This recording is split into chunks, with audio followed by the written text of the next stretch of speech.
여보, 제발 이러지 마세요. 지수 생각해서라도. 꼴사납게 붙잡지 마. 이제 내 인생을 살 거야. 남편은 바짓가랑이를 잡고 우는 아내와 딸을 벌레 보듯 쳐다보며 소리쳤습니다. 시끄러워. 사랑 없는 결혼 생활은 지옥이야. 난 이제 그 지옥에서 탈출할 거다. 그는 콧노래를 흥얼거리며 현관문을 쾅 닫고 나가버렸습니다. 그렇게 20년 지기 가족을 헌신짝처럼 버리고 첫사랑의 품으로 달려간 남자. 하지만 그가 꿈꾸던 장밋빛 미래는 하룻밤 사이에 흔적도 없이 증발해버립니다. 그리고 1년 뒤 그토록 혐오하던 가족 앞에 다시 서게 된 남자, 이번엔 뻔뻔한 가장이 아닌 기억을 잃은 어린아이의 모습으로 말이죠. 가장 화려한 순간에 찾아온 가장 비참한 형벌. 오늘의 사연 시작합니다. 30년 만에 동창회, 그리고 낯선 향수 냄새. 사건의 시작은 정확히 지난달 셋째 주 토요일 밤이었습니다. 30년 만에 고등학교 동창회가 열린다는 소식에 박민철 삼촌은 며칠 전부터 들떠 있었죠. 평소라면 회식이 있어도 1차만 하고 조용히 귀가하던 양반이 그날은 새벽 2시가 넘어서야 현관문을 부서져라 열어젖히며 들어왔습니다. 거실 소파에서 꾸벅꾸벅 졸며 남편을 기다리던 숙모가 깜짝 놀라 일어났습니다. 숙모가 헝클어진 머리를 쓸어넘기며 삼촌에게 다가가 물었습니다. 아니, 당신 지금 시간이 몇 시인 줄 알아요? 술을 얼마나 마신 거야? 박민철 삼촌이 비틀거리며 신발을 아무렇게나 벗어던지고는 희죽 웃으며 대답했습니다. 어허, 사람이 살다 보면 친구들도 만나고 회포도 풀고 그러는 거지. 당신은 왜 그렇게 매사에 팍팍해? 인생 좀 즐기면서 살자고, 엉? 삼촌은 평소에 그 조심성 많던 가장이 아니었습니다. 술 냄새와 섞여 묘하게 달큰한 여자. 화장품 냄새가 훅 끼쳐왔죠. 숙모가 코를 킁킁거리고는 삼촌의 와이셔츠 깃을 잡아당기며 소리쳤습니다. 이게 무슨 냄새야? 그리고 여기 깃에 묻은 이거 루즈 자국 아니야? 박민철 삼촌이 숙모의 손을 거칠게 뿌리치며 넥타이를 풀어 헤쳤습니다. 아, 동창회라니까.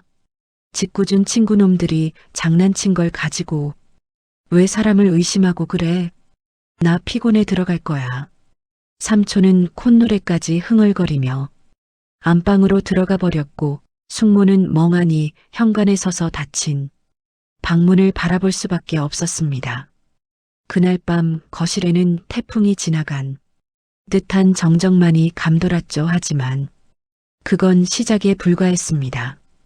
다음 날 아침부터 삼촌은 완전히 다른 사람이 되어 있었습니다. 주말이면 무릎 나온 트레이닝복 차림으로 소파와 한몸이 되어 TV 리모컨만 돌리던 사람이 아침 일찍 일어나 샤워를 하고 드라이기 소리를 요란하게 냈으니까요. 제가 본가에 들렀을 때 삼촌은 거울 앞에서 30분째 머리를 만지고 있었습니다. 삼촌이 듬성듬성한 정수리에 흑채 가루를 톡톡 뿌리며 혼잣말처럼 중얼거렸습니다. 그래, 아직 안 죽었어. 박민철 이제야 좀 사람 꼴이 나네. 옆에서 과일을 깎던 숙모가 어이없다는 듯 혀를 차며 물었습니다. 당신 오늘 어디 가요? 무슨 주말에 양복을 다 꺼내 입고 그래? 저거 결혼식 갈 때나 입는 옷이잖아.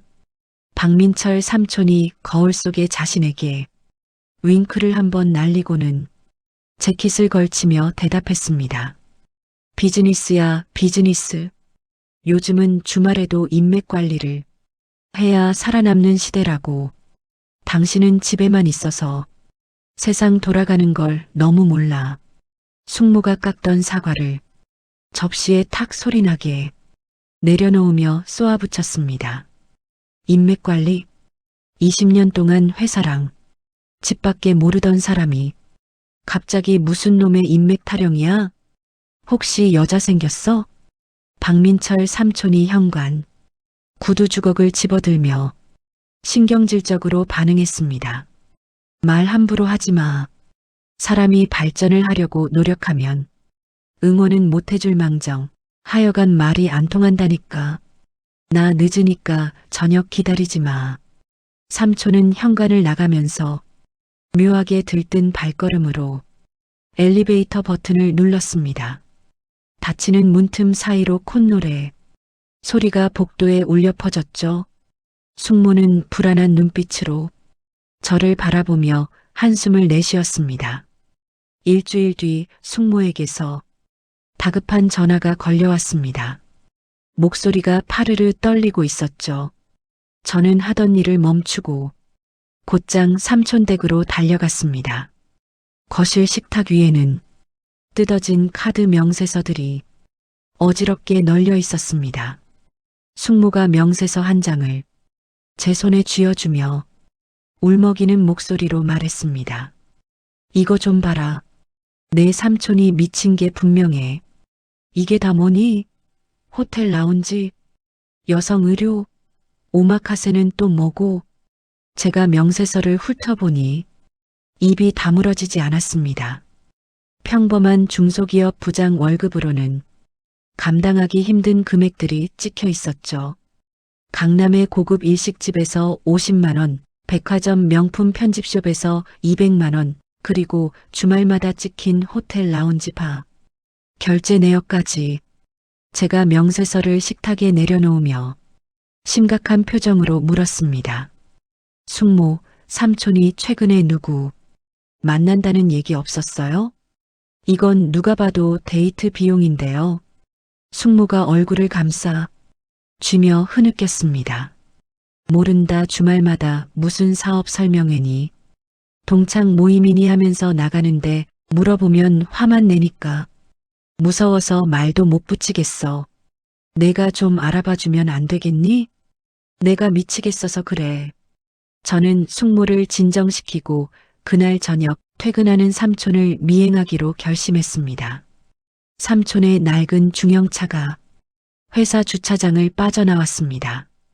차는 집이 있는 방향과는 정반대인 강남 쪽으로 향했죠. 퇴근 시간이라 막히는 도로 위에서 제 차는 삼촌의 차 뒤를 조심스럽게 쫓았습니다. 1시간쯤 달렸을까 삼촌의 차가 번쩍거리는 조명의 신축 오피스텔 지하 주차장으로 들어갔습니다. 저도 차를 멀찍이 세우고 내려 기둥 뒤에 몸을 숨겼습니다. 잠시 후 엘리베이터에서 한 여자가 내려왔습니다. 화려한 원피스에 긴 생머리, 딱 봐도 삼촌보다 훨씬 세련된 느낌의 중년 여성이었죠. 박민철 삼촌이 차에서 내려 여자에게 달려가더니 차 문을 직접 열어주며 허리를 굽혀 인사했습니다. 미주 씨, 기다렸지? 오늘따라 더 아름답네. 꼭 영화배우 같아. 여자가 삼촌의 넥타이를 고쳐 매주며 교태 섞인 목소리로 대답했습니다. 오빠도 참 내가 오빠 보려고 얼마나 기다렸는데. 오늘 예약해둔 식당. 늦겠다 빨리 가요. 두 사람은 차에 타자마자 손을 맞잡았습니다. 저는 떨리는 손으로 휴대전화를 꺼내 그 장면을 영상으로 남겼습니다. 삼촌의 얼굴에 번진 미소는 제가 태어나서 한 번도 본 적 없는 종류의 것이었습니다. 세상을 다 가진 듯한, 아니 어딘가 홀린 듯한 표정이었죠. 삼촌의 차는 근처의 분위기 좋은 카페 거리에 멈췄습니다. 통유리로 된 창가 자리에 앉은 두 사람은 주변 시선 따위는 아랑곳하지 않았습니다. 삼촌은 품에서 작은 선물 상자를 꺼내 여자에게 내밀었습니다. 여자가 상자를 열어보더니 눈을 동그랗게 뜨며 소리쳤습니다. 어머 오빠, 이거 저번에 백화점에서 예쁘다고 했던 그 반지 아니야? 세상에 이걸 기억하고 있었어? 박민철 삼촌이 여자아이 손등에 입을 맞추며 그윽한 눈빛으로 말했습니다. 당신한테 어울리는 건 뭐든 해주고 싶어서, 그래, 당신 손이 너무 예뻐서 이 반지가 빛이 나네. 저는 더 이상 보고 있기가 역겨워 고개를 돌렸습니다. 이건 단순한 바람이 아니었습니다. 삼촌은 완전히 그 여자에게 영혼까지 잠식당한 상태였죠. 저는 증거 영상을 저장하고 무거운 발걸음으로 본가로 향했습니다. 그날 밤 삼촌이 집에 들어왔을 때 거실에는 저와 숙모 그리고 사촌 여동생인 지수까지 모두 모여 있었습니다. 분위기가 심상치 않다는 걸 느꼈는지 삼촌이 헛기침을 하며 들어왔습니다. 박민철 삼촌이 넥타이를 느슨하게 풀며 짜증 섞인 목소리로 말했습니다. 다들 안 자고 뭐해? 사람 숨 막히게 왜 이렇게 쳐다보고 있어? 숙모가 식탁 위에 있던 카드 명세서와 제가 찍어온 사진들을 삼촌 앞에 던지며 소리쳤습니다. 당신, 이게 다 뭐예요? 저 여자가 도대체 누구냐고. 이 돈 다 어디서 났어?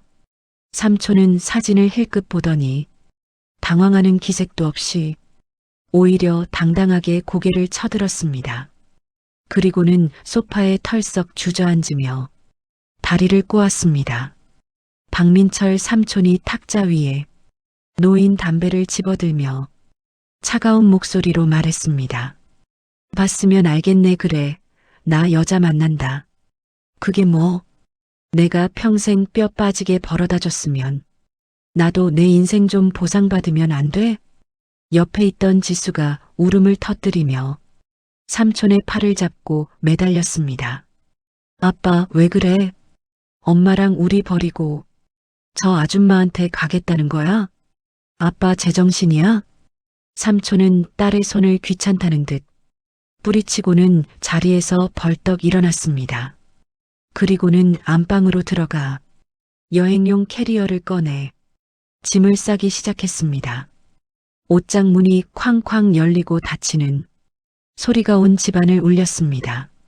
숙모가 안방 문을 가로막고 서서 삼촌의 바짓가랑이를 잡고 애원했습니다. 여보, 제발 이러지 마요.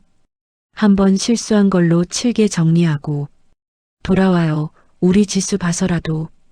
이러면 안 되잖아. 박민철 삼촌이 짐을 다 싼 캐리어 지퍼를 거칠게 닫으며 숙모를 내려다보았습니다. 그의 눈빛에는 20년을 함께 산 아내에 대한 미안함이나 애틋함은 전혀 남아있지 않았습니다. 오직 지독한 경멸과 권태만이 가득했죠. 삼촌이 캐리어 손잡이를 꽉 쥐며 싸늘하게 뱉었습니다. 사랑 없는 결혼 생활은 지옥이야. 난 이제 그 지옥에서 탈출할 거다.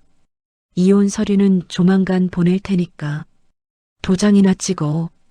숙모가 바닥에 주저앉아 통곡했지만 삼촌은 뒤도 돌아보지 않았습니다. 현관문이 열리고 삼촌은 마치 더러운 것을 털어내듯 구두 뒤축을 탁탁 털고는 밖으로 나갔습니다. 쾅! 현관문이 닫히는 굉음과 함께 집 안에는 숙모와 지수의 울음소리만 남았습니다. 엘리베이터가 내려가는 기계음이 유난히 크게 들렸습니다. 그것이 삼촌이 밟게 될 나락의 첫 계단인 줄은 그때는 아무도 몰랐습니다. 삼촌이 집을 나간 지 딱 일주일이 지났습니다. 그는 마치 작정하고 인생을 파기하러 나온 사람처럼 굴었습니다. 최미주가 사는 강남 오피스텔 바로 뒷골목에 보증금 없는 월세방을 얻었다는 소식이 들려왔으니까요. 말이 원룸이지 고시원보다 조금 나은 수준의 코딱지만한 방이었습니다. 하지만 삼촌의 씀씀이는 재벌 회장님 부럽지 않았습니다. 어느 날 제가 삼촌의 근황을 파악하러 근처를 서성이다가 기막힌 광경을 목격했습니다. 삼촌이 반짝이는 흰색 외제차 앞에서 최미주에게 차 키를 건네고 있었거든요. 박민철 삼촌이 차 보닛을 손으로 쓸며 의기양양하게 말했습니다. 미주야, 이거 어때? 내가 저번에 지나가는 말로 예쁘다고 했던 그 모델이야. 리스긴 하지만 풀옵션으로 뽑았어. 이제 버스 타고 다니지 마. 최미주가 입을 다물지 못하고 방방 뛰며 삼촌의 목을 껴안았습니다. 어머, 오빠 미쳤어. 세상에, 이걸 진짜 샀어? 오빠 정말 능력자다. 나 평생 오빠만 믿고 살래. 박민철 삼촌이 최미주의 허리를 감싸 안으며 껄껄 웃었습니다. 능력은 무슨 내 여자가 기죽고 다니는 거 싫어서. 그렇지, 타봐. 시승식 해야지. 삼촌은 평생 부은 적금을 해약하고 심지어 회사의 퇴직금 중간 정산까지 신청해서 받은 목돈을 그 차의 보증금과 최미주의 명품 가방들을 사는데 모조리 쏟아붓고 있었습니다. 그 모습을 지켜보는 제 속은 타들어갔습니다. 저는 즉시 흥신소를 통해 최미주라는 여자의 뒷조사를 시작했습니다. 며칠 뒤 도착한 서류 봉투 속 내용은 가관이었습니다. 그녀는 이미 동창회나 산악회 같은 중년 모임에서 꽃뱀으로 악명이 높은 여자였습니다. 사기 전과까지는 아니어도 여러 건의 금전, 문제로 고소를 당했다가 합의로 풀려난 기록이 수두룩했죠. 저는 떨리는 손으로 서류를 챙겨 삼촌을 불러냈습니다. 삼촌은 귀찮다는 듯 슬리퍼를 끌고 카페에 나타났습니다. 제가 서류 봉투를 탁자 위에 내려놓으며 단호하게 말했습니다. 삼촌, 제발 정신 좀 차리세요.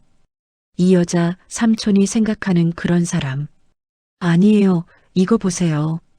과거에 비슷한 수법으로 남자들 돈 뜯어내서 문제된 게 한두 번이 아니라고요. 박민철 삼촌이 서류를 힐끗 보더니 코웃음을 치며 커피잔을 들어 올렸습니다. 야, 너 지금 뒷조사했냐? 사람이 참 못났다. 미주가 사업하다가 좀 어려워서 빚진 걸 가지고 사기꾼 취급을 해? 너도 네 숙모편이라 이거지? 제가 답답함에 가슴을 치며 목소리를 높였습니다. 편 가르기가 아니잖아요. 삼촌 지금 이용당하는 거라고요. 저 여자는 삼촌 돈 떨어지면 바로 도망갈 사람이에요. 제발 이성적으로 생각 좀 하세요. 박민철 삼촌이 마시던 커피잔을 탁자에 거칠게 내려놓으며 삿대질을 했습니다. 이 건방진 자식이 어디서 훈계질이야? 너 같은 어린 놈들이 뭘 알아? 사랑을 돈으로 계산하는 건 너희 같은 속물들이나 하는 짓이야. 다시는 내 앞에 나타나지 마. 삼촌은 그대로 자리를 박차고 나가버렸고 그 길로 제 전화번호를 차단해버렸습니다. 말이 통하지 않는 벽을 마주한 기분이었습니다. 그날 밤 최미주는 삼촌을 더욱 깊은 늪으로 끌어당겼습니다. 그녀는 삼촌의 원룸에서 배달 음식을 시켜 먹으며 은밀한 제안을 꺼냈습니다. 최미주가 삼촌의 술잔에 소주를 따르며 속삭였습니다. 오빠, 근데 우리 언제까지 이렇게 좁은 방에서 살아? 오빠 친오빠가 하는 코인 사업이 있는데 이게 진짜 대박이거든. 원금의 3배는 기본으로 보장해준대. 박민철 삼촌이 솔깃한 표정으로 잔을 비우며 물었습니다. 3배? 요즘 같은 불경기에 그런 게 있어? 근데 나 이제 현금이 거의 바닥나서. 최미주가 삼촌의 허벅지를 쓰다듬으며 애교 섞인 목소리로 말했습니다. 에이, 오빠 시골에 선산 있잖아.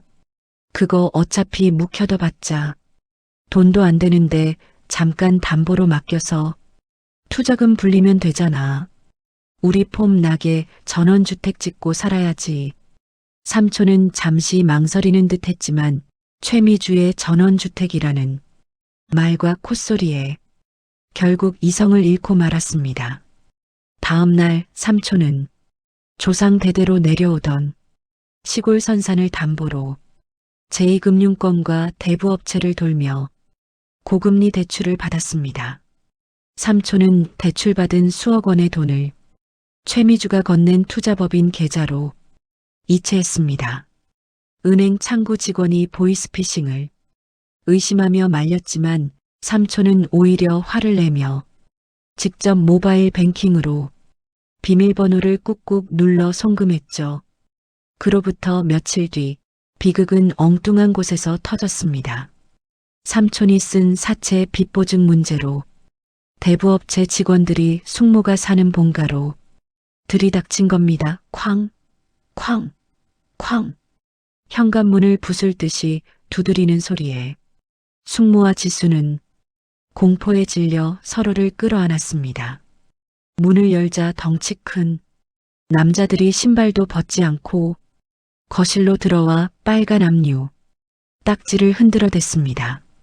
대부업체 직원이 껌을 짝짝 씹으며 숙모에게 소리쳤습니다.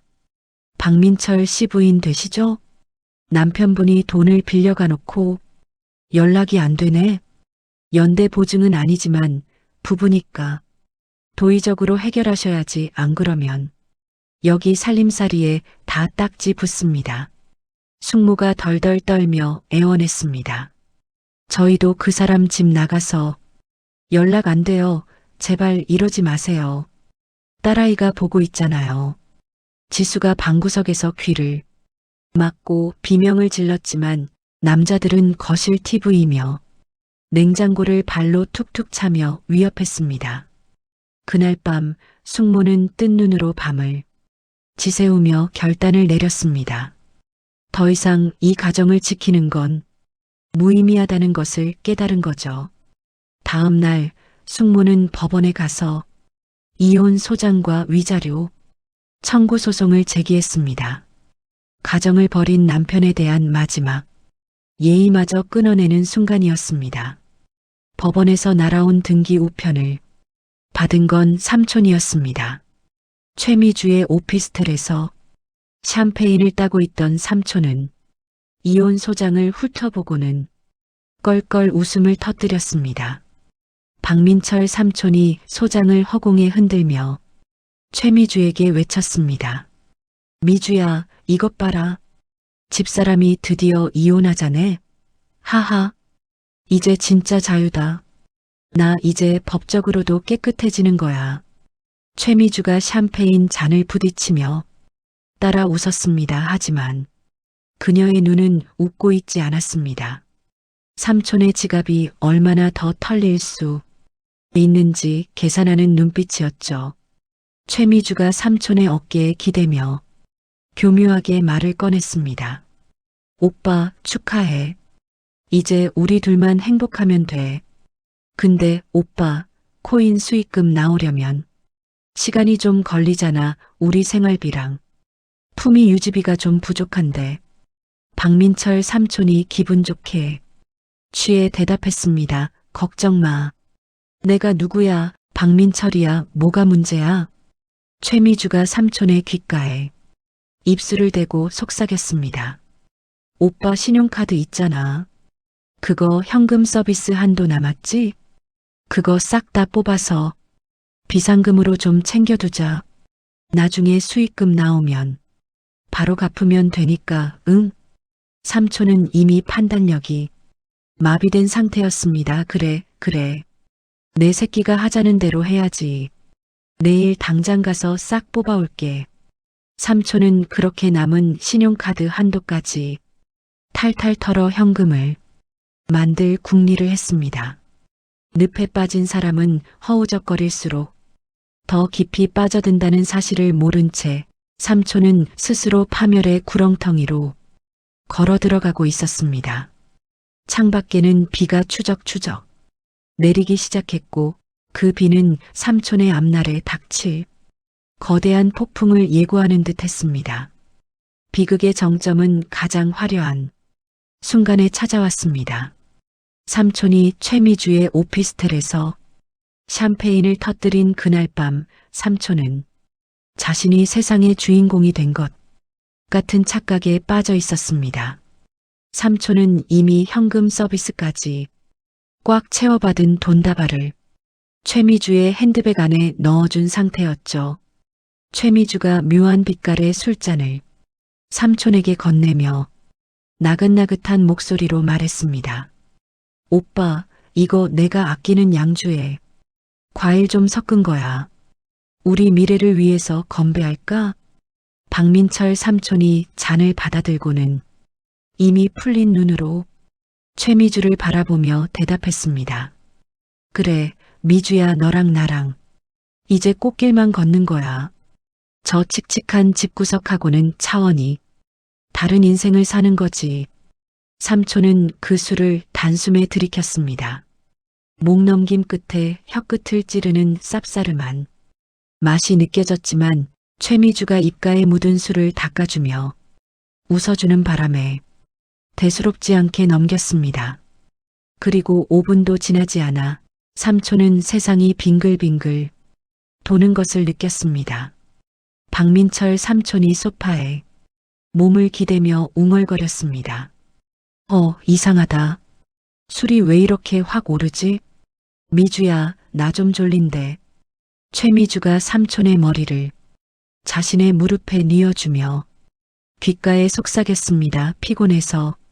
그래, 한숨 푹 자고 일어나면 다 좋아질 거야. 아주 편안하게. 그것이 삼촌이 기억하는 마지막 따뜻함이었습니다. 삼촌은 깊은 수렁 속으로 빠져들듯 의식을 잃었습니다. 다음 날 삼촌이 눈을 떴을 때는 정오가 훌쩍 지난 시간이었습니다. 창문으로 쏟아지는 따가운 햇살에 삼촌은 인상을 찌푸리며 일어났습니다. 머리가 깨질 듯이 아팠고 입안은 바짝 말라 있었습니다. 박민철 삼촌이 비틀거리며 일어나 주위를 둘러보며 불렀습니다. 미주야, 물 좀 주라, 목말라 죽겠다. 하지만 돌아오는 건 자신의 목소리가 벽에 부딪혀 울리는 메아리뿐이었습니다. 삼촌은 그제야 뭔가 이상하다는 걸 깨달았습니다. 방이 너무 넓어 보였습니다. 아니, 방이 텅 비어 있었습니다. 어제까지만 해도 고급 가죽 소파와 대형 TV, 화려한 장식장이 있던 거실에는 먼지 뭉치만 굴러다니고 있었습니다. 삼촌이 눈을 비비며 헛웃음을 지었습니다. 이게 뭐야? 내가 아직 술이 덜 깼나? 여기가 어디야? 안방으로 달려가 보니 침대도 최미주의 옷장도 화장대도 감쪽같이 사라져 있었습니다. 심지어 화장실에 있던 칫솔과 비누 하나까지 마치 처음부터 아무도 살지 않았던 집처럼 깨끗하게 비워져 있었습니다. 삼촌의 몸에는 어제 입었던 양복 바지와 와이셔츠만 덜렁 입혀져 있었고 재킷과 지갑, 휴대전화는 보이지 않았습니다. 그때였습니다. 현관 도어락이 띠띠띠띠 소리를 내며 열리더니 낯선 남자 2명과 경찰복을 입은 순경이 들이닥쳤습니다. 건물주로 보이는 뚱뚱한 남자가 삼촌을 보더니 삿대질을 하며 소리쳤습니다. 아니, 당신 뭐야? 빈집에 몰래 들어와서 자빠져 자는 노숙자야? 박민철 삼촌이 황당하다는 표정으로 엉거주춤 서서 대꾸했습니다. 무슨 소리요? 여기 내 여자가 사는 집이요. 내가 집주인이나 다름없는데 누구 보고 노숙자래? 건물주가 경찰을 보며 기가 막히다는 듯 가슴을 쳤습니다. 경찰 양반, 이것 좀 봐요. 이 여자 월세 석 달 밀려서 내가 오늘 명도 집행하려고 왔는데 웬 미친놈이 들어와 있다니까요. 당장 끌어내요. 순경이 삼촌에게 다가와 팔을 잡으며 단호하게 말했습니다. 선생님, 일단 서로 들어가시죠. 여기서 이러시면 주거 침입죄 됩니다. 경찰서로 연행된 삼촌은 책상을 내리치며 억울함을 호소했습니다. 자신이 최미주에게 수억 원을 투자했고 결혼을 약속한 사이라며 고래고래 소리를 질렀죠. 하지만 담당 형사의 표정은 싸늘하기만 했습니다. 형사는 삼촌 앞에 서류 한 장을 내밀었습니다. 형사가 볼펜으로 서류에 서명란을 툭툭 치며 말했습니다. 박민철 씨, 이거 본인 필체 맞죠? 투자 손실에 대한 모든 책임은 본인이 지며 민형사상 이의를 제기하지 않는다. 여기에 지장까지 찍으셨네요? 박민철 삼촌이 떨리는 손으로 서류를 집어들며 더듬거렸습니다. 아니, 그건 미주가 그냥 형식적인 거라고 우리 사이에 무슨. 형사가 한숨을 쉬며 의자에 등을 기대고 말했습니다. 그리고 은행 기록 보니까 박민철 씨 휴대전화로 직접 비밀번호 누르고 이체하셨네요? CCTV 보니까 옆에서 협박당한 정황도 없고요. 이건 사기가 아니라 단순 투자 실패거나 증여로 보입니다. 미주라는 여자 대포폰 쓰고 잠적해서 찾기도 힘들어요. 민사소송하세요. 경찰서 밖으로 쫓겨난 삼촌은 망연자실한 채 길거리에 주저앉았습니다. 주머니를 뒤져보니 안주머니 깊숙한 곳에 휴대전화가 들어있었습니다.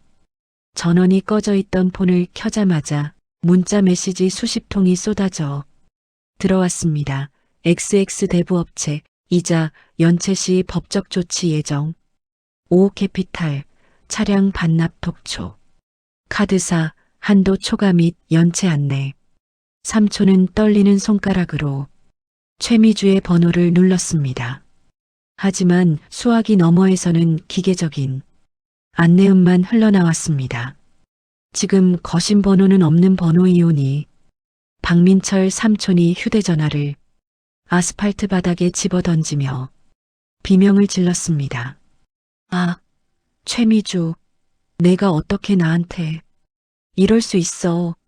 내가 너한테 어떻게 했는데. 지나가는 사람들이 미친 사람 보듯 혀를 차며 피해갔지만 삼촌의 귀에는 아무것도 들리지 않았습니다. 선산, 퇴직금, 적금, 그리고 자존심까지 모든 것이 하룻밤 사이에 신기루처럼 사라졌다는 사실을 인정할 수가 없었습니다. 갈 곳이 없어진 삼촌은 며칠 동안 지하철역 화장실과 공원, 벤치를 전전했습니다. 꼬질꼬질해진 와이셔츠는 땀과 흙먼지로 얼룩졌고 덥수룩하게 자란 수염 때문에 영락없는 노숙자 꼴이 되었습니다. 배가 너무 고파서 눈이 뒤집힐 지경이 되자 삼촌은 마지막 자존심을 굽히고 공중전화 부스로 들어갔습니다. 익숙한 번호를 누르는 삼촌의 손이 심하게 떨렸습니다. 숙모의 번호였습니다. 신호 연결음이 몇 번 가더니 뚝 하고 끊어졌습니다. 다시 걸었지만 이번에는 고객님의 요청으로 수신이 거부된 번호입니다라는 차가운 메시지만 나왔습니다. 박민철 삼촌이 수화기를 붙잡고 흐느끼며 혼잣말을 했습니다. 여보나야, 나 배가 너무 고파. 제발 전화 좀 받아줘. 하지만 그 목소리가 닿을 곳은 어디에도 없었습니다. 삼촌은 배고픔을 이기지 못하고 편의점 안을 기웃거렸습니다. 진열대에 놓인 빵 하나가 유독 눈에 들어왔습니다. 주머니에는 10원짜리 하나 없었지만 손은 본능적으로 빵을 향해 뻗어갔습니다. 삼촌이 빵을 외투 속에 숨기고 도망치려는 순간 아르바이트생이 카운터에서 뛰어나와 삼촌의 뒷덜미를 낚아챘습니다. 아르바이트생이 삼촌을 바닥에 내동댕이 치며 소리쳤습니다. 이 아저씨가 진짜 나이 먹고 도둑질이나 하고 싶어요? 당장 내놔요. 박민철 삼촌이 바닥에 엎드린 채 빵을 가슴에 품고 애원했습니다. 젊은 양반, 한 번만 봐줘. 내가 며칠을 굶어서 그래. 나중에 꼭 갚을게 제발. 아르바이트생이 삼촌의 손에서 억지로 빵을 빼앗으며 침을 뱉듯 말했습니다. 거지 같은 소리 하지 말고 나가요. 한 번만 더 오면 경찰 부를 거니까. 편의점 밖으로 내동댕이 쳐진 삼촌은 쓰레기통 옆에 웅크리고 앉아 서럽게 울었습니다. 지나가던 걔도 쳐다보지 않을 비참한 몰골. 그것이 바로 자유를 외치며 집을 나갔던 가장의 최후였습니다. 그날 밤 비가 추적추적 내리기 시작했습니다. 뼛속까지 시려오는 추위와 절망감에 떨던 삼촌은 무거워진 몸을 이끌고 마포대교 위로 올라갔습니다. 강물은 검고 깊어 보였습니다. 난간을 붙잡고 아래를 내려다보던 삼촌의 머릿속에 지수의 웃는 얼굴과 숙모가 끓여주던 된장찌개 냄새가 스쳐 지나갔습니다. 박민철 삼촌이 난간을 붙잡은 손에 힘을 주며 오열했습니다. 지수야, 여보 내가 죽일 놈이다. 내가 미쳐서 내가 돌아서. 삼촌은 신발을 벗어 가지런히 놓았습니다. 그리고 천천히 난간 위로 올라섰습니다. 차가운 강바람이 삼촌의 젖은 등을 떠밀고 있었습니다. 모든 것을 끝내기에 딱 좋은 밤이라고 삼촌은 생각했습니다. 그때였습니다. 그날 밤 마포대교 위에는 하늘이 뚫린 듯 억수같이 비가 쏟아지고 있었습니다. 강물은 검은 입을 벌리고 금방이라도 삼촌을 집어삼킬 듯 넘실거렸죠. 삼촌이 난간을 붙잡고 마지막으로 눈을 질끈 감으며 몸을 던지려던 찰나였습니다. 어이쿠, 으악, 빗소리를 뚫고 등 뒤에서 날카로운 비명과 함께 무언가가 우당탕 무너지는 소리가 들렸습니다. 삼촌이 반사적으로 고개를 돌렸습니다. 빗물의 미끄러운 인도 위에서 폐지를 가득 실은 리어카가 차도 쪽으로 미끄러져 내려가고 있었고 그 뒤를 조그만 체구의 할머니 한 분이 필사적으로 붙잡고 끌려가고 있었습니다. 빵, 빵. 마침 도로를 질주하던 트럭 한 대가 경적을 울리며 달려오고 있었습니다. 리어카가 차도로 넘어가면 할머니까지 위험한 상황이었습니다. 삼촌은 죽으려던 생각도 잊은 채 본능적으로 난간에서 뛰어내려 차도로 몸을 날렸습니다. 박민철 삼촌이 리어카를 온몸으로 막아서며 소리쳤습니다. 할머니, 비켜요. 기. 트럭이 빗길에 미끄러지며 삼촌의 코앞에서 간신히 멈춰섰습니다. 삼촌은 리어카 무게를 이기지 못하고 아스팔트 바닥에 나뒹굴었고 쏟아진 폐지 더미 속에 파묻혔습니다. 트럭 운전기사가 창문을 내리고 삿대질을 하며 욕설을 퍼부었습니다. 운전기사가 얼굴을 붉히며 소리쳤습니다. 이 미친 인간들이 죽고 싶으면 딴 데 가서 죽어. 왜 남의 인생까지 망치려고 그래. 트럭이 굉음을 내며 사라지자 삼촌은 욱신거리는 허리를 부여잡고 일어났습니다.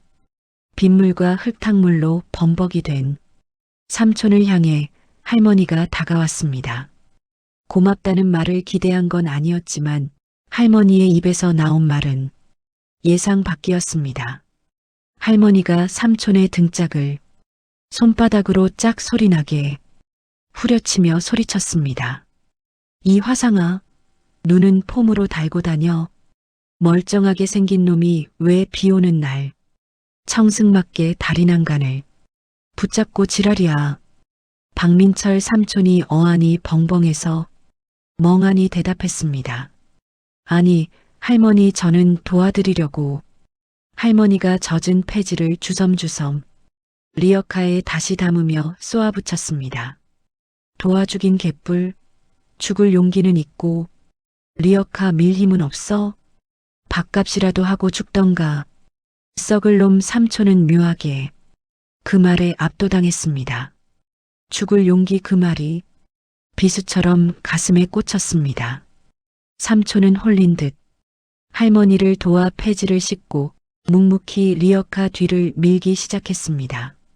빗속을 뚫고 한참을 걸어 도착한 곳은 시장 구석진 골목에 있는 허름한 국밥집이었습니다.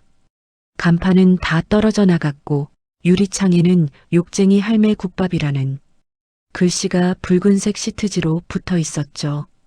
할머니는 가게 문을 열고 들어가더니 수건 하나를 삼촌에게 툭 던져주었습니다.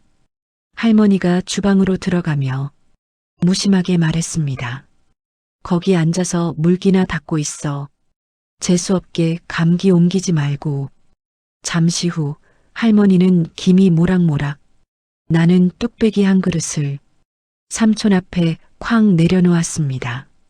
뽀얀 국물 위에 깍두기와 파가 송송 썰려 올라간 국밥이었습니다. 며칠을 굶은 삼촌의 코끝에 구수한 고기 냄새가 훅 끼쳐왔습니다. 박민철 삼촌이 침을 꼴깍 삼키며 물었습니다. 저 돈 없는데요. 할머니가 국자를 허공에 휘두르며 호통을 쳤습니다. 누가 돈 내래? 밥 처먹는데 주둥이가 왜 이렇게 길어? 식기 전에 퍼먹어. 삼촌은 숟가락을 들고 국물을 한 입 떠넣었습니다. 뜨거운 국물이 목구멍을 타고 내려가 얼어붙은 위장을 녹이는 순간 삼촌은 참았던 눈물을 터뜨리고 말았습니다. 숟가락질을 할 때마다 눈물이 뚝배기 안으로 뚝뚝 떨어졌습니다. 콧물과 눈물, 빗물이 뒤섞인 국밥을 허겁지겁 먹어치우는 삼촌을 할머니는 말없이 지켜보았습니다. 그날 밤 할머니는 가게 뒤편에 있는 창고, 방을 삼촌에게 내어주었습니다. 곰팡이 냄새가 나는 좁은 방이었지만 삼촌에게는 5성급, 호텔보다 아늑했습니다. 할머니가 방문을 닫으며 툭 던졌습니다. 밥값은 몸으로 때워 내일 새벽 4시까지 나와라. 늦으면 국물도 없을 줄 알아. 다음 날부터 삼촌의 처절한 국밥집 생활이 시작되었습니다. 삼촌은 새벽 4시에 일어나 무거운 육수통을 나르고 시장에 가서 배추와 물을 지게에 짊어지고 왔습니다.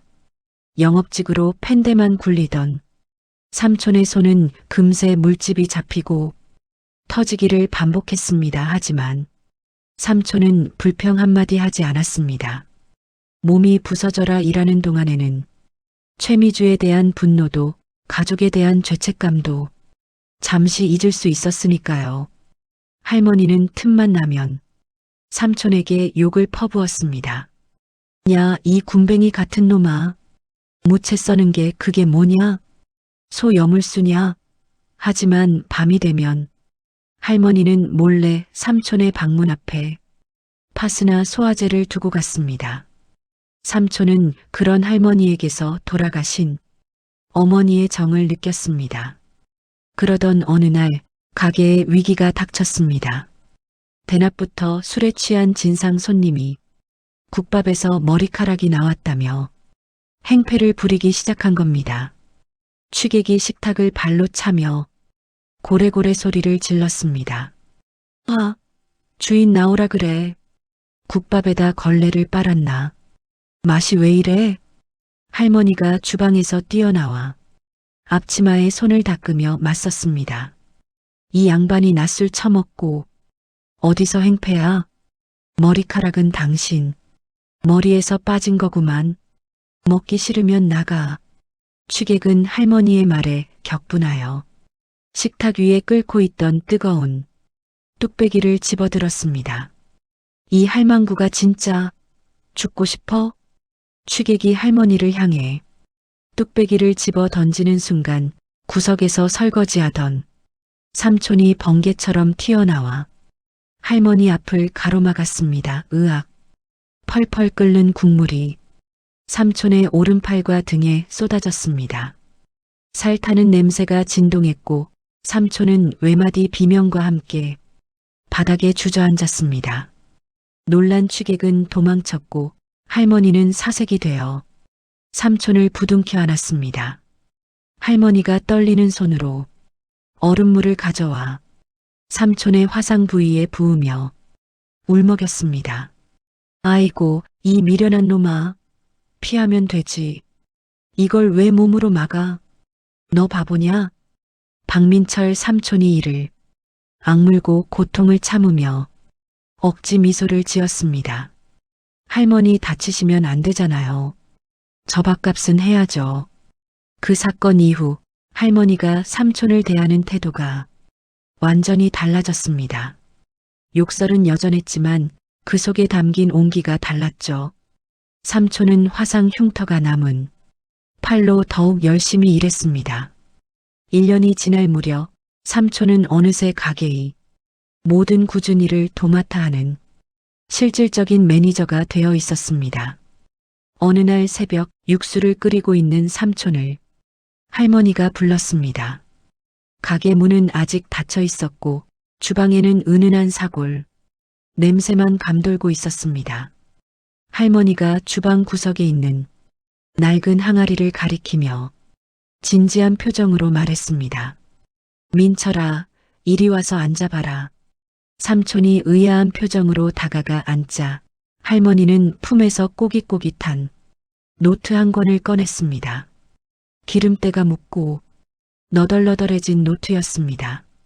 할머니가 노트를 삼촌의 손에 쥐어주며 낮은 목소리로 말했습니다. 이거 내가 50년 동안 국밥 팔면서 만든 비법이다. 내 며느리한테도 안 가르쳐 준 거야. 이제 내가 가져라. 박민철 삼촌이 깜짝 놀라 손사래를 쳤습니다.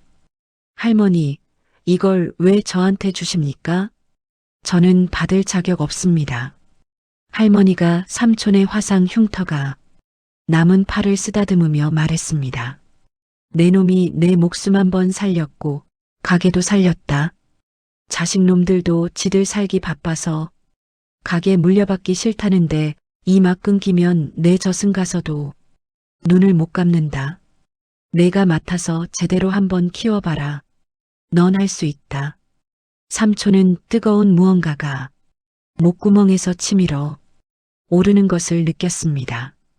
가족을 버린 죄인인 자신을 피 한 방울 섞이지 않은 타인이 이토록 믿어준다는 사실에 가슴이 미어졌습니다. 그날부터 삼촌은 미친 사람처럼 국밥 연구에 매달렸습니다. 할머니의 비법을 기본으로 하되 젊은 사람들의 입맛에 맞게 잡내를 잡는 약재를 추가하고 감칠맛을 내는 다대기 양념을 수백 번 고쳐 만들었습니다. 삼촌이 개발한 신메뉴를 맛본 할머니가 숟가락을 내려놓으며 눈을 지그시 감았습니다. 긴 침묵 끝에 할머니의 입가에 옅은 미소가 번졌습니다. 할머니가 빈 그릇을 탁 소리나게 내려놓으며 말했습니다. 됐다, 이제 나보다 낫다. 내일부터 주방장은 내가 해라. 삼촌은 그제야 환하게 웃었습니다. 집을 나온 지 1년 반 만에 처음으로 짓는 진짜 웃음이었습니다. 삼촌은 가게 입구에 걸린 낡은 간판을 바라보며 다짐했습니다. 이 국밥 한 그릇에 내 남은 인생을 걸겠다고. 그리고 언젠가 떳떳해지면 이 맛을 가족들에게도 보여주겠다고 말입니다. 그날 밤 삼촌은 옥탑 평상에 누워 밤하늘을 올려다보았습니다. 비가 그친 밤하늘에는 별이 총총 떠 있었습니다. 삼촌의 주머니에는 꼬깃꼬깃한 1,000원짜리 몇 장과 동전들이 들어 있었지만 마음만은 그 어느 때보다 부자가 된 기분이었습니다. 하지만 운명은 삼촌에게 쉴 틈을 주지 않으려는 듯 또 다른 바람을 준비하고 있었습니다. 삼촌이 재기를 꿈꾸며 희망에 부풀어 있을 때 저는 우연히 유튜브 알고리즘을 통해 삼촌의 흔적을 발견하게 됩니다. 눈물의 깍두기와 뒤늦은 월급 봉투, 할머니에게 비법을 전수받고 1년이 지났을 무렵 저는 침대에 누워 유튜브를 보다가 심장이 멎는 줄 알았습니다. 구독자 100만 명을 보유한 먹방 유튜버의 영상 썸네일에 눈물의 깍두기라는 자막과 함께 낯익은 팔뚝이 보였기 때문입니다. 유튜버가 깍두기를 베어 물며 감탄했습니다. 여러분, 이 깍두기 맛이 미쳤습니다. 사장님이 직접 담그신다는데 씹으면 뭔가 울컥하는 맛이 나요. 그래서 단골들은 눈물의 깍두기라고 부른답니다. 카메라가 주방을 비추는 순간 저는 확신했습니다. 토렴을 하는 사장님의 오른팔에 선명하게 남은 화상 흉터, 그리고 가죽이 다해진 낡은 예물시계, 박민철 삼촌이었습니다. 다음 날 점심 저는 반신반의하며 영상에 나온 시장 골목을 찾아갔습니다. 가게 앞은 이미 장사진을 이루고 있었고 입구부터 구수한 육수 냄새가 진동했습니다. 아르바이트생이 대기 명단을 적으며 소리쳤습니다. 지금부터 대기 40분입니다. 육수 소진되면 조기 마감합니다. 가게 안은 전쟁터 같았습니다. 그 중심에 하얀 조리복을 입은 삼촌이 서 있었습니다. 삼촌은 더 이상 무기력한 영업부장이 아니었습니다. 박민철 삼촌이 국자를 휘두르며 직원들에게 외쳤습니다. 5번 테이블 수육 나간다. 깍두기 리필 빨리 챙겨드리고. 욕쟁이 할머니는 카운터에서 돈을 세며 흐뭇하게 웃고 있었습니다. 저는 손님들이 빠져나간 브레이크 타임이 되어서야 가게 안으로 들어갔습니다. 주방 정리를 하던 삼촌이 저를 발견하고는 들고 있던 행주를 떨어뜨렸습니다. 박민철 삼촌이 마스크를 고쳤으며 뒷걸음질 쳤습니다. 내가 여길 어떻게... 제가 다가가 삼촌의 흉터 남은 팔을 잡으며 말했습니다. 유튜브 봤어요. 살아계셨네요. 숙모랑 지수가 얼마나 찾았는지 아세요? 삼촌은 제 눈을 피하며 고개를 숙였습니다. 우리는 구석진 테이블에 마주 앉았고 삼촌은 앞치마 주머니에서 기름때 묻은 봉투를 꺼내 내밀었습니다. 박민철 삼촌이 떨리는 손으로 물컵을 만지작거리며 말했습니다. 그동안 월급 모은 거다. 얼마 안 되지만 가져가라. 대부업체 빚은 내가 갚고 있는데 생활비가 부족할 거야. 봉투 안에는 1,000만 원이 넘는 현금이 들어 있었습니다. 그 좁은 창고 방에서 자며 담배 한 갑 안 사 피우고 모았을 돈이었습니다. 제가 봉투를 다시 밀며 단호하게 말했습니다.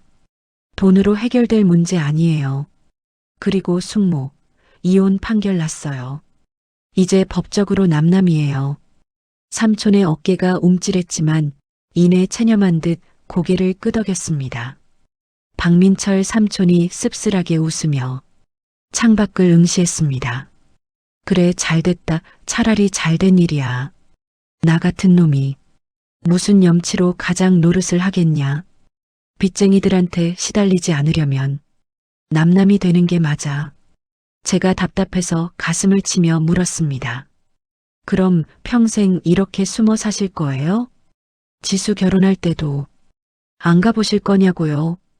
박민철 삼촌이 탁자를 주먹으로 꾹 누르며 눈시울을 붉혔습니다. 내가 가면 그 사람들한테 또 상처야. 나는 죽은 사람처럼 사는 게 도와주는 거다. 내가 전해줘. 누군지 절대 말하지 말고 그냥 먼 친척이 도와주는 거라고 해. 삼촌의 고집은 꺾을 수 없었습니다. 저는 삼촌의 돈을 들고 숙모를 찾아갔습니다.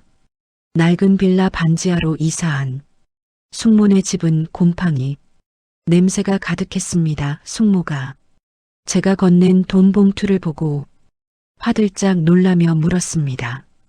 이게 무슨 돈이니? 내가 무슨 돈이 있어서 이런 큰 돈을 가져와? 제가 미리 준비한 거짓말을 하며 땀을 닦았습니다. 아, 그게 제 친구 사업에 투자했던 게 대박이 나서요. 예전에 삼촌이 용돈 주신 셈 치고 받으세요. 숙모는 의심하면서도 당장 지수의 등록금이 급했기에 눈물을 흘리며 받았습니다. 숙모가 제 손을 꼭 잡고 울먹였습니다. 고맙다. 내 삼촌이란 인간은 우릴 버렸는데 조카인 내가 살리는구나. 가슴 한구석이 욱신거렸습니다. 그 돈이 삼촌이 화상을 입어가며 끓인 국밥 한 돈이라는 걸 알면 숙모가 어떤 표정을 지을까요? 그날 이후 삼촌은 키다리 아저씨가 되었습니다. 가게 매출이 늘어날수록 삼촌의 익명 후원도 대담해졌습니다. 최고급 한우와 쌀, 지수가 갖고 싶어 했던 노트북이 숙모네 집 앞에 배달되었습니다.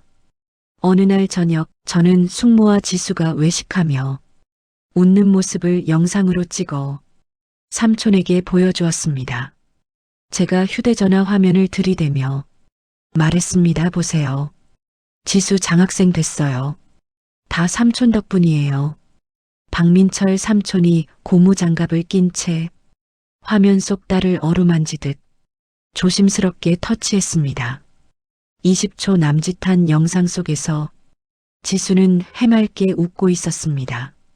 삼촌의 눈에서 굵은 눈물방울이 툭툭 떨어져 액정을 적셨습니다. 박민철 삼촌이 젖은 목소리로 중얼거렸습니다. 예쁘다, 우리 딸 참 예쁘다. 밥 잘 먹으니까.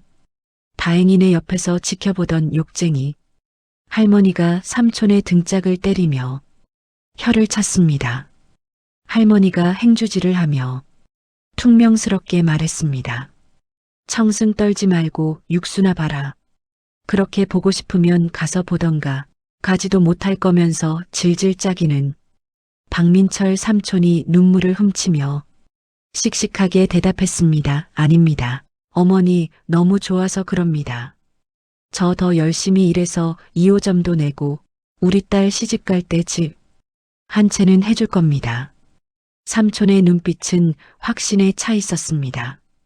가게는 날이 갈수록 번창하여 옆 건물까지 터서 확장했고 직원도 늘어났습니다.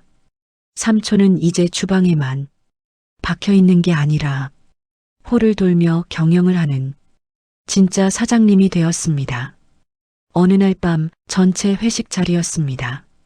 분위기가 무르익자 할머니가 건배사를 제의했습니다. 할머니가 삼촌을 가리키며 외쳤습니다. 자, 잔들어.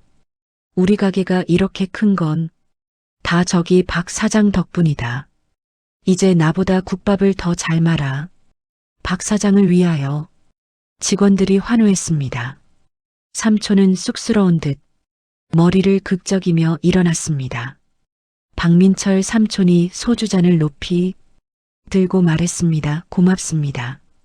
사실 저는 가족도 버리고 죽으려고 했던 인생 실패자였습니다. 그런데 어머니가 저를 살려주셨고 여러분이 저를 사장으로 만들어주셨습니다. 삼촌의 목소리가 살짝 떨렸습니다. 삼촌이 활짝 웃으며 덧붙였습니다. 지금이 제 인생에서 가장 떳떳하고 행복한 순간입니다. 앞으로 갚을 수 있는 빚은 다 갚고 살겠습니다. 사랑합니다. 박수갈채가 쏟아졌습니다. 저는 안도했습니다. 이제 삼촌의 인생에도 볕이 드는구나. 이제 행복할 일만 남았구나 싶었죠. 하지만 신은 인간이 가장 행복한 순간을 질투하나 봅니다. 회식이 끝나고 며칠 뒤 확장 오픈 행사 준비를 하던 날이었습니다. 떡을 돌리려던 삼촌이 갑자기 비틀거리더니 시루떡 상자를 떨어뜨렸습니다. 와장창 놀라서 주방으로 뛰어들어갔습니다. 삼촌은 바닥에 떨어진 떡을 멍하니 바라보고 있었습니다. 그런데 눈빛이 이상했습니다. 초점이 풀린 눈으로 저를 보더니 낯선 사람 대하듯 물었습니다. 박민철 삼촌이 겁에 질린 목소리로 뒷걸음질 쳤습니다. 저기요, 여기가 어디죠? 제가 왜 주방에 있습니까? 저는 분명 회사에서 결제 서류를 보고 있었는데 제 등골이 서늘해졌습니다. 삼촌의 시간은 지금 이 순간에 존재하지 않았습니다. 확장 오픈을 앞두고 떡을 돌리던 그날 주방은 순식간에 찬물을 끼얹은 듯 조용해졌습니다. 바닥에 흩어진 시루떡을 멍하니 바라보던 박민철 삼촌이 고개를 들어 저를 보았습니다. 그의 눈동자는 텅 비어 있었습니다. 박민철 삼촌이 뒷걸음질 치며 물었습니다. 자네 누구야? 여기 우리 사무실 아닌가? 김 부장은 어디 갔어? 제가 삼촌의 어깨를 잡고 흔들며 다급하게 외쳤습니다. 삼촌, 정신 차리세요. 저예요, 조카. 여기 삼촌 가게잖아요. 국밥집이요. 삼촌이 제 목소리에 깜짝 놀라며 눈을 몇 번 깜빡이더니 이내 머리를 감싸쥐고 주저앉았습니다. 내가 왜 이러지? 아, 미안하다. 내가 잠깐 졸았나 보다. 삼촌은 급히 떡을 주워 담으며 애써 웃어 보였지만 덜덜 떨리는 손끝은 감출 수 없었습니다. 욕쟁이 할머니가 주방 입구에서 그 모습을 심각한 표정으로 지켜보고 있었습니다. 불길한 징조는 멈추지 않았습니다. 며칠 뒤 새벽장을 보러 간다던 삼촌이 점심때가 되도록 돌아오지 않았습니다. 할머니가 발을 동동 구르던 그때 가게 앞에 경찰차 한 대가 멈춰섰습니다. 뒷문이 열리고 삼촌이 경찰관의 부축을 받으며 내렸습니다. 흙투성이가 된 양복 바지를 입고 한 손에는 다 시든 배추 한 포기를 꼭 쥐고 있었습니다. 경찰관이 난처한 표정으로 말했습니다. 이분이 30km나 떨어진 예전 회사 건물 로비에서 서성거리고 계셔서요. 신원 조회가 안 돼서 지문으로 찾았습니다. 삼촌은 저를 보고 해맑게 웃으며 배추를 들어 보였습니다. 조카 왔니? 내가 오는 길에 김장 배추가 좋길래 사왔어. 근데 우리 집 골목이 좀 헷갈리네. 할머니가 삼촌의 등짝을 후려치며 울먹였습니다. 이 미친놈아, 정신 똑바로 안 차려? 여기가 집이고 여기가 내 가게잖아. 어디 갔다가 이제 와. 삼촌은 할머니의 고함에 그제야 정신이 돌아온 듯 자신의 옷차림과 손에 든 배추를 번갈아 보며 사색이 되었습니다. 다음 날 우리는 대학병원 신경과를 찾았습니다. 긴 검사 끝에 마주한 의사의 표정은 절망적이었습니다. 의사가 차트를 넘기며 건조한 목소리로 말했습니다. 마음의 준비를 하셔야겠습니다. 초록이 알츠하이머입니다. 알코올성 뇌 손상과 스트레스가 겹쳐 진행 속도가 비정상적으로 빠릅니다. 곧 가족도 못 알아보게 될 겁니다. 박민철 삼촌이 벌떡 일어나 소리쳤습니다. 선생님, 치매라니요? 나 이제 겨우 살만해졌는데 빚 갚고 사람 구실 하게 됐는데 치매라니요. 오진 아닙니까? 의사는 냉정하게 고개를 저었습니다. 진료실을 나온 삼촌은 복도 의자에 주저앉아 짐승처럼 오열했습니다. 안 돼, 하나님, 이건 너무하잖아요. 우리 지수 시집 가는 건 보고 죽게 해줘야지. 가게로 돌아온 삼촌은 병명을 비밀로 하고 오기가 생긴 사람처럼 주방 일에 매달렸습니다. 박민철 삼촌이 노트를 펼쳐놓고 볼펜을 꽉 쥐며 중얼거렸습니다. 안 잊어버리면 돼. 적어놓으면 돼. 내가 만든 레시피인데 이걸 왜 까먹어. 박민철 정신 차려. 하지만 병 많은 삼촌이 의지보다 강력했습니다. 어느 날 점심 손님들의 항의가 빗발쳤습니다. 국밥이 소태처럼 짜다는 것이었습니다. 주방으로 뛰어들어가 보니 삼촌은 육수통에 소금을 들이붓고 있었습니다. 방금 넣고도 넣었다는 사실 자체를 잊어버린 것이었습니다. 제가 삼촌의 손목을 낚아채며 소리쳤습니다. 삼촌, 그만하세요. 지금 소금을 3바가지나 넣으셨어요. 박민철 삼촌이 멍한 눈으로 국자를 떨어뜨리며 되물었습니다. 내가 아닌데 간이 심심해서. 삼촌은 자신이 망친 육수를 떠먹어 보고는 그 자리에 얼어붙었습니다. 삼촌은 떨리는 손으로 자신의 머리를 주먹으로 마구 내리치기 시작했습니다. 박민철 삼촌이 비명을 지르며 자해하듯 머리를 때렸습니다. 이 돌머리야, 기억해. 제발 좀 기억하라고. 왜 이걸 못해? 왜? 그날 밤 삼촌은 저를 불러 두툼한 서류, 봉투를 내밀었습니다. 박민철 삼촌이 씁쓸하게 웃으며 말했습니다. 변호사 공증 다 마쳤다 가게. 지분이랑 남은 재산 전부 내 숙모랑 지수 앞으로 돌려놨어. 내가 의식이 없어지면 바로 집행될 거야. 제가 울먹이며 말렸지만 삼촌은 단호했습니다. 내 머릿속에 지우개가 들었다. 더 추해지기 전에 정리하고 싶다. 내 숙모한테는 끝까지 비밀로 해줘. 며칠 뒤 결정적인 사건이 터졌습니다.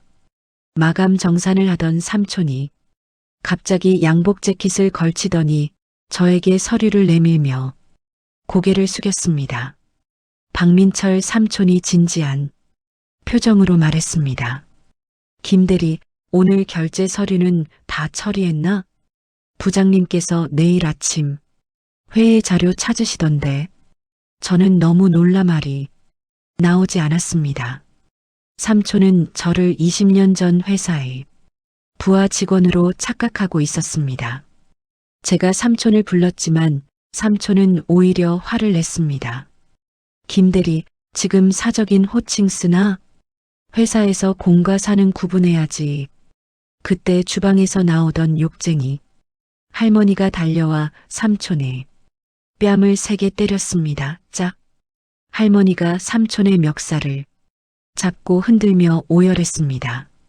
정신 차려 이놈아. 여기가 회사야? 너 국밥집 사장 박민철이잖아. 내 조카도 못 알아봐? 충격 때문인지 삼촌의 눈빛이 돌아왔습니다. 삼촌은 현실을 자각하고 바닥에 주저앉아 통곡했습니다. 어머니, 저 왜 이럽니까? 저 무서워요. 제가 괴물이 되어가나 봐요. 그날 밤 삼촌은 결단을 내렸습니다. 자신이 완전히 미쳐버려 짐이 되기 전에 떠나기로 한 것입니다. 다음 날 아침 삼촌은 가방 하나만 들고 가게를 나섰습니다. 박민철 삼촌이 할머니 앞에 큰 절을 올렸습니다. 어머니, 죽을 목숨 살려주셔서 감사합니다. 은혜도 다 못 갚고 이렇게 갑니다. 할머니가 눈물을 훔치며 쌈짓돈을 쥐어주었습니다. 가서 아프지 말고 내 죽기 전에 한 번은 와라 알겠냐? 삼촌은 차마 할머니 얼굴을 더 보지 못하고 제 차에 올랐습니다. 요양병원으로 가는 길 삼촌은 창밖을 보며 하염없이 눈물을 흘렸습니다. 박민철 삼촌이 창문에 손을 대며 중얼거렸습니다. 이 길 예전에 지수랑 놀이공원 가던 길인데 기억이 자꾸 흐려져. 요양병원 병실에 앉은 삼촌은 작아 보였습니다. 제가 병실을 나오려 하자 삼촌이 다급하게 저를 불러 낡은 수첩을 흔들었습니다. 박민철 삼촌이 애원하듯 말했습니다. 이거 꼭 챙겨야 해. 여기 우리 가족 생일이랑 숙모 좋아하는 음식 다 적어놨어. 이거 없으면 나 바보 되는데. 저는 눈물을 참으며 고개를 끄덕였습니다. 복도 끝까지 삼촌이 흐느끼는 소리가 들려왔습니다. 그것이 삼촌이 온전한 정신으로 저에게 보여준 마지막 모습이었습니다. 계절이 바뀌고 첫눈이 내리던 12월의 어느 밤 병원에서 다급한 전화가 걸려왔습니다. 간호사가 비명을 지르듯 외쳤습니다. 보호자분, 박민철 환자분이 없어지셨어요. CCTV 보니까 병원 담을 넘으셨어요. 저는 심장이 덜컥 내려앉았습니다. 밖은 영하 10도의 혹한이었고 눈보라가 몰아치고 있었습니다. 얇은 환자복만 입고 사라진 삼촌. 도대체 기억을 잃은 그가 어디로 갔단 말입니까?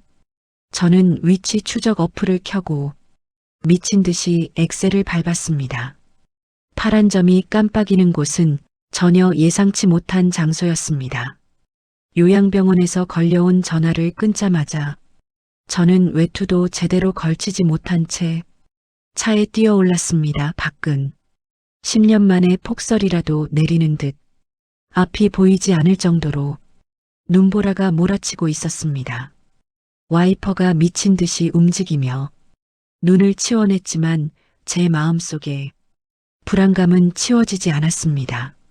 저는 떨리는 손으로 휴대전화 위치 추적 어플을 켰습니다. 화면 속 파란 점이 깜빡이는 곳은 서울 변두리의 한 재개발 구역이었습니다. 그곳은 20년 전 박민철 삼촌과 숙모가 결혼해서 처음으로 신접살림을 차렸던 낡은 빌라촌이었습니다.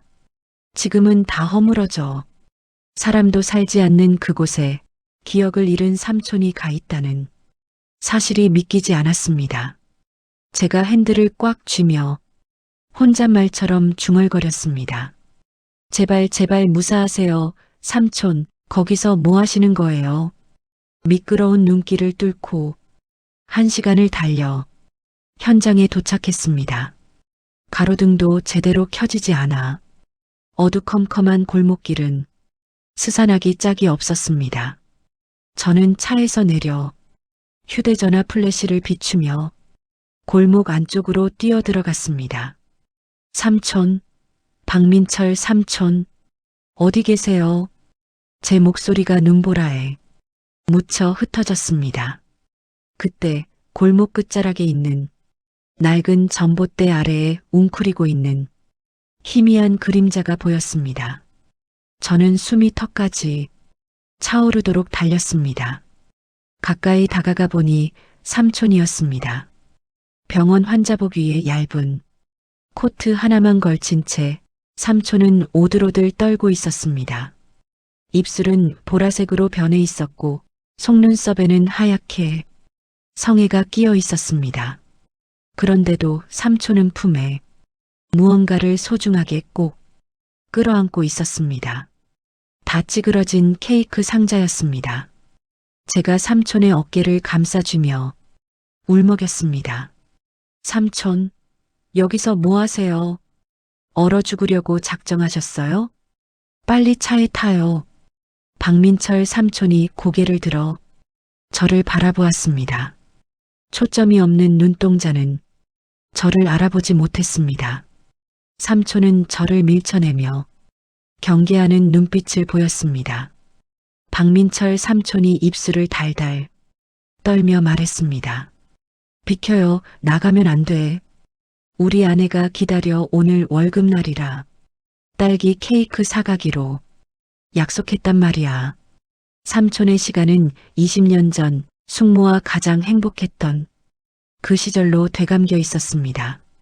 저는 가슴이 미어지는 것 같아 아무 말도 할 수 없었습니다. 그때 골목 어귀로 택시 한 대가 미끄러지듯 들어와 멈췄습니다. 제가 미리 연락한 숙모였습니다. 택시 문이 열리고 숙모가 뛰어내렸습니다.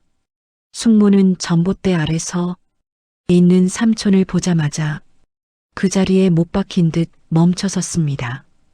20년이라는 세월을 건너뛰어 늙고 병든 남편이 넝마 같은 몰골로 서 있는 모습을 마주한 것입니다. 숙모가 입을 틀어막고 떨리는 목소리로 불렀습니다. 여보, 당신 그게 무슨 꼴이야? 숙모의 목소리를 들은 삼촌의 표정이 순식간에 바뀌었습니다. 방금 전까지 추위에 떨던 모습은 온데간데 없고 마치 사랑에 빠진 소년처럼 해맑은 미소가 얼굴 전체에 번졌습니다. 박민철 삼촌이 비틀거리며 숙모에게 한 발짝 다가갔습니다. 여보, 마중 나왔어?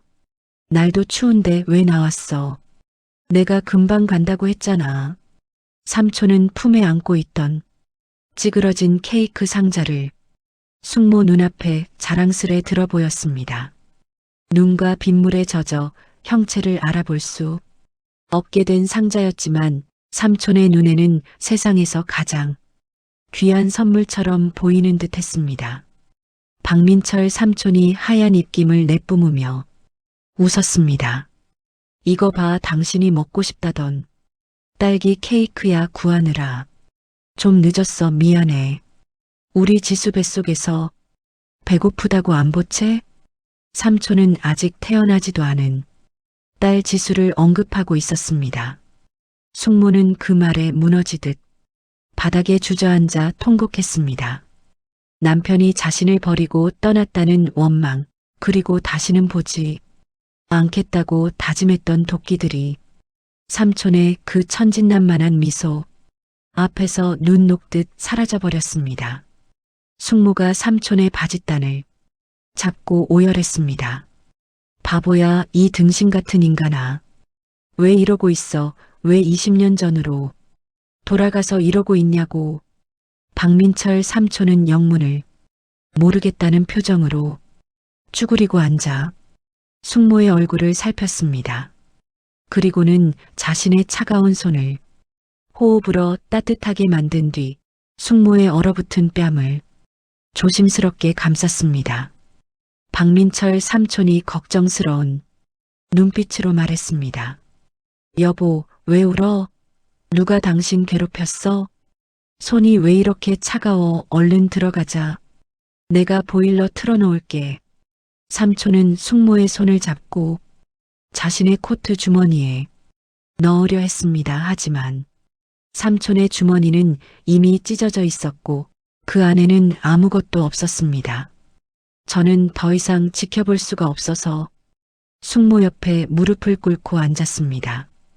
그리고 그동안 삼촌이 겪었던 일들을, 삼촌이 숨겨왔던 진실을 털어놓았습니다. 제가 흐르는 눈물을 닦으며 숙모에게 말했습니다. 숙모, 삼촌 그동안 국밥집에서 죽어라 일만 했어요. 숙모랑 지수한테 보낸 생활비, 그거 삼촌이 화상 입어가며 번 돈이에요. 다 갚고 떳떳해지면 돌아온다고 했는데 알츠하이머래요. 기억이 다 지워지고 있어요. 숙모가 충격에 빠져 저와 삼촌을 번갈아 보았습니다. 숙모는 떨리는 손으로 삼촌의 흉터투성이인 오른팔을 걷어 올렸습니다. 거칠어진 피부와 뭉개진 화상 자국들이 삼촌의 지난 1년 반을 증명하고 있었습니다. 숙모가 삼촌을 와락 끌어안으며 소리쳤습니다. 미안해요. 난 그것도 모르고 당신 미워만 했는데 이렇게 아픈 줄도 모르고. 숙모의 뜨거운 눈물이 삼촌의 환자복을 적셨습니다. 삼촌은 숙모의 품에 안겨 가만히 있었습니다. 거친 눈보라 속에서 두 사람은 서로의 체온에 의지한 채 한참을 그렇게 있었습니다. 그런데 잠시 후 삼촌의 눈빛이 달라졌습니다. 멍하던 눈동자에 서서히 생기가 돌기 시작했습니다. 숙모의 울음소리가 삼촌의 깊은 무의식을 깨운 것일까요? 삼촌은 천천히 고개를 들어 주위를 둘러보았습니다. 낯선 재개발 구역, 눈 내리는 밤, 그리고 자신의 품에서 울고 있는 늙어버린 아내. 박민철 삼촌이 떨리는 손으로 숙모의 등을 토닥였습니다. 여보, 당신 왜 여기서 울고 있어? 삼촌의 목소리는 20년 전의 앳된 목소리가 아니었습니다. 삶의 무게를 모두 짊어진 지치고 병든 50대 가장의 목소리였습니다. 정신이 돌아온 것입니다. 숙모가 고개를 들어 삼촌을 바라보았습니다. 숙모가 삼촌의 얼굴을 어루만지며 말했습니다. 여보, 나 알아보겠어? 나야, 당신 아내. 삼촌은 숙모의 얼굴을 뚫어지게 바라보다가 이내 자신의 초라한 행색을 내려다보았습니다. 그리고 자신이 지금 무슨 짓을 하고 있는지, 자신의 병이 얼마나 깊어졌는지를 깨달은 듯 절망적인 표정을 지었습니다. 삼촌은 황급히 숙모를 밀어냈습니다. 박민철 삼촌이 뒷걸음질 치며 고개를 저었습니다.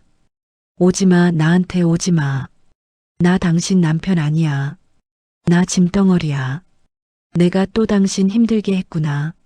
숙모가 다가가 삼촌의 손을 잡으려 했지만 삼촌은 손을 뒤로 감추며 피했습니다. 박민철 삼촌이 제 쪽을 바라보며 단호하게 말했습니다. 조카야, 뭐하니? 빨리 차. 시동 걸어 나가야 돼. 여기 있으면 안 돼. 제가 울면서 소리쳤습니다. 삼촌, 이제 다 밝혀졌잖아요. 그냥 숙모랑 같이 집으로 가요. 네. 하지만 삼촌은 고개를 저으며 눈물을 뚝뚝 흘렸습니다. 안 된다. 나 이제 똥오줌도 못 가릴 거야. 내 딸 지수한테, 내 아내한테 그런 꼴 못 보여준다. 제발 내 마지막 자존심 좀 지켜다오. 부탁이다. 삼촌의 결심은 확고했습니다. 그것은 기억을 잃어가는 사람이 할 수 있는 마지막 사랑 방식이었습니다. 삼촌은 숙모를 향해 애써 웃어 보였습니다. 입꼬리가 파르르 떨리고 있었습니다. 박민철 삼촌이 숙모를 향해 마지막 인사를 건넸습니다. 미안해, 너무 늦게 와서 미안해. 그리고 사랑했어, 정말 많이 사랑했어.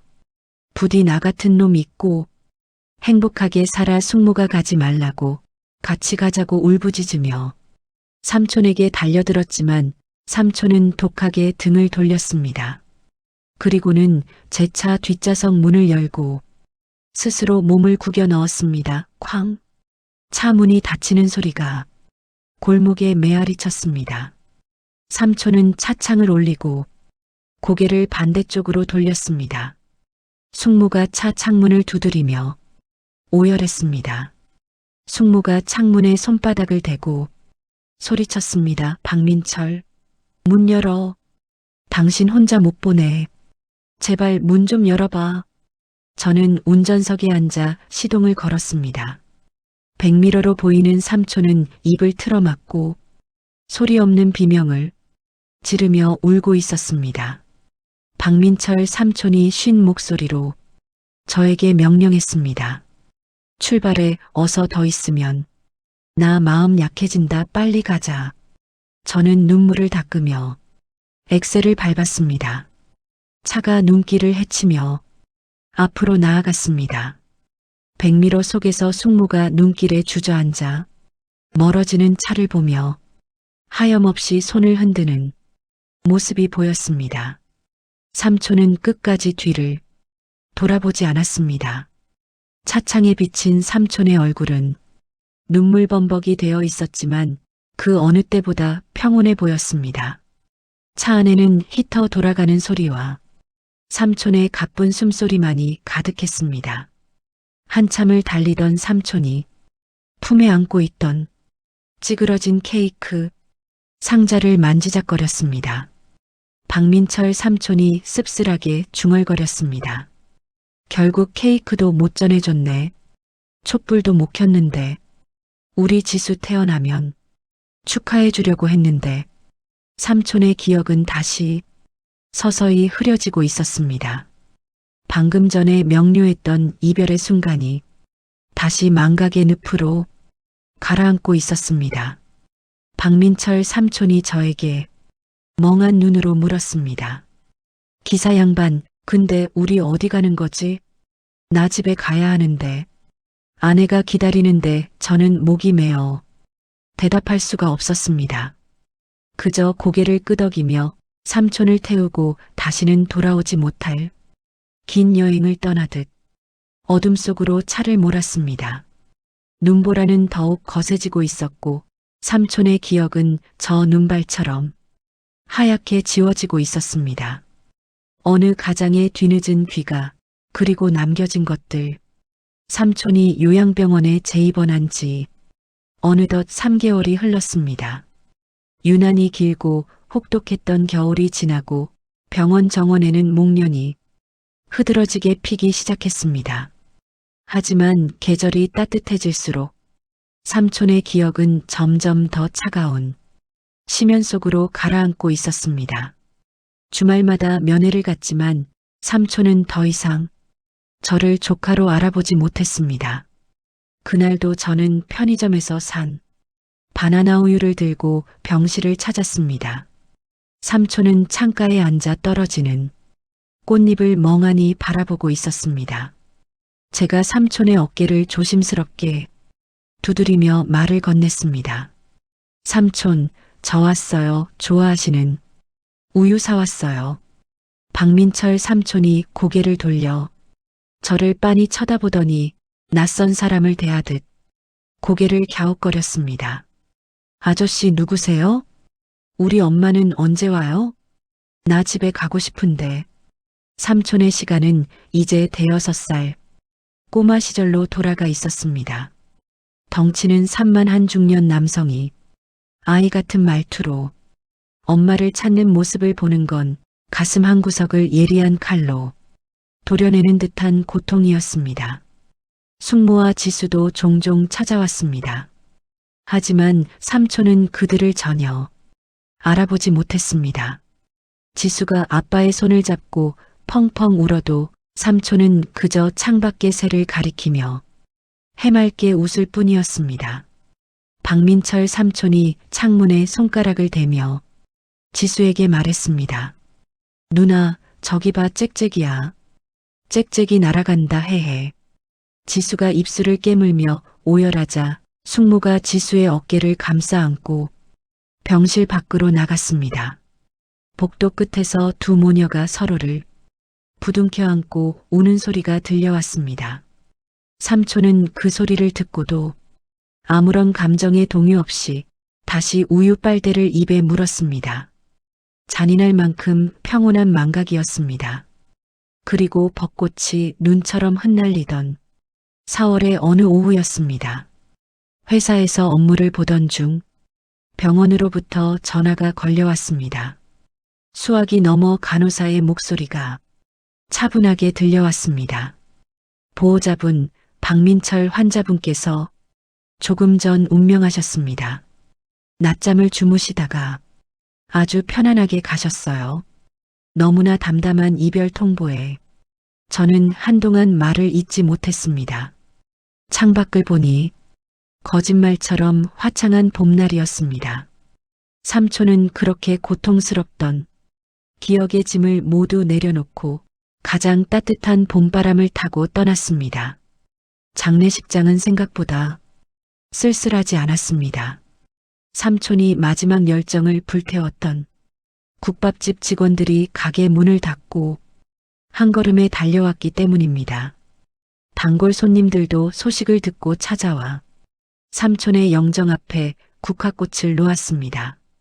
상복을 입은 숙모와 지수는 조문객을 맞으며 쉴 새 없이 눈물을 훔쳤습니다.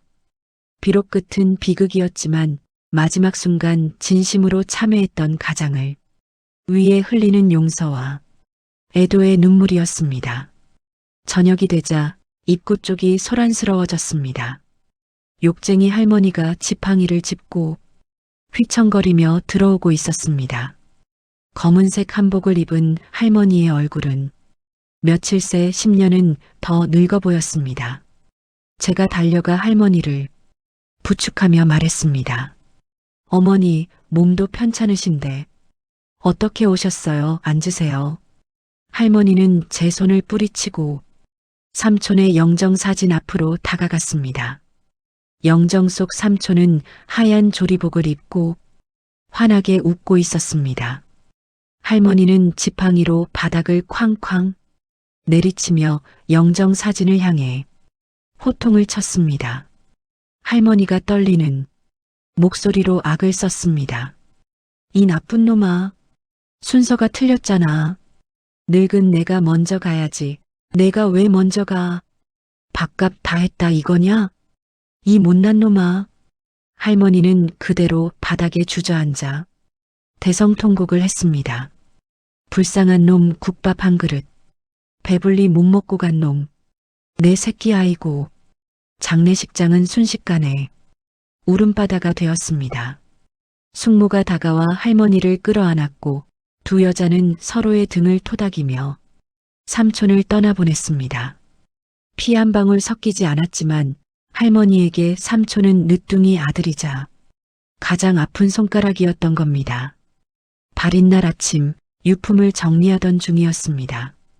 할머니가 저를 조용히 구석으로 부르더니 품에서 꼬깃꼬깃한 검은 비닐봉지 하나를 꺼내 제 손에 쥐어주었습니다. 묵직했습니다.